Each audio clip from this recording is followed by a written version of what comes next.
In 1918, Amedeo Modigliani painted Seated Man with a Cane, one of his final masterpieces. Nearly 100 years later, the painting has emerged at the center of an international legal battle over its rightful ownership. Frenchman Philippe Mastracci says the painting belonged to his grandfather, a 1940s Jewish art gallery owner named Oscar Stettiner.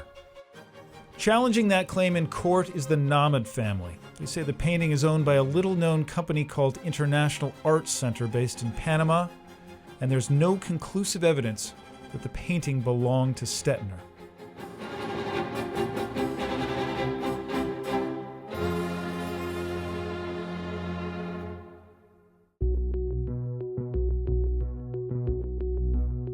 We went searching for the clues in Paris with the researcher who initially uncovered the documents that triggered the dispute. We've agreed to mask her identity to protect her work researching in government archives around the world. People who survived the Holocaust and who were able to go to court. They are listed here. Yes, this is the key document.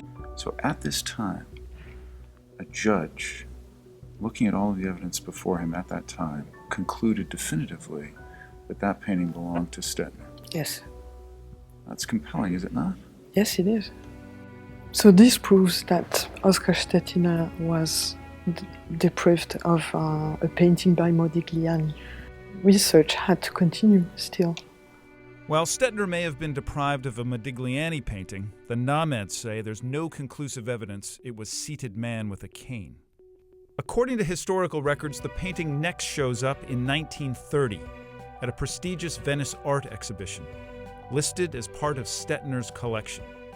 The painting was lent by a Mr. Stettiner to the Venice Biennale in 1930.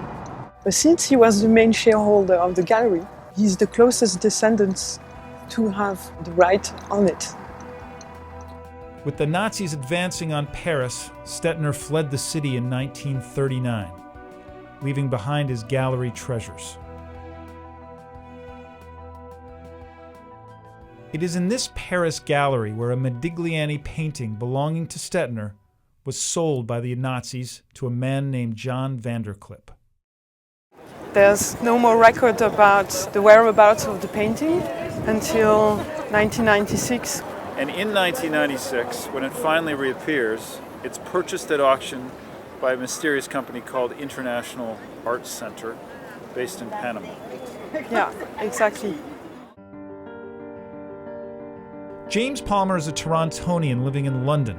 He runs Mondex Corporation, which is supporting Mastracci's claim to the painting. Then in '96, Christie sold the painting to the Nahmad family or IAC, depending on what information you see. And the Nahmad family or IAC offered it for sale in 2008, I believe. It didn't sell. It probably didn't sell because people recognized that there was some gaps in the provenance. Julian Radcliffe is a major player in the international art world. His company, the Art Loss Register, operates the biggest database on stolen and disputed works of art. Everybody looks at the provenance and says, it's taken from a Jewish family, do I really want that? It's a headache. It's a potential embarrassment. In cases which involve World War II restitution issues, the problem then very often is how strong is the evidence? This work is subject to ongoing litigation and is claimed on behalf of the Stettiner heirs as illegally dispossessed From their collection. I'm the owner of this painting. Yeah. I go to Sotheby's tomorrow and I say, I want to sell this painting next week at your auction. What are they going to say to me? They would check with us and then say, look, I'm sorry, but we can't sell that painting because it's on the Art Loss Register. We have to resolve the title issue before we sell it. It would be rejected for sale. Yes. So there could be a stench on this painting forever. Yeah, we call it taint. A taint? Slightly different word. It's a more British word. The Star's investigation with the International Consortium of Investigative Journalists has since uncovered new documents never before seen. They show the Nahmads have been the controlling hands of the International Arts Center since its founding. We showed these documents to both sides in the dispute. So this is a document that we obtained that shows David Nahmad listed as a shareholder, primary shareholder in International Arts Center. Have you seen those? I have not seen these. Thank you for showing them to me. They corroborate what we've believed for quite some time, that the family is owning and controlling the International Arts Center.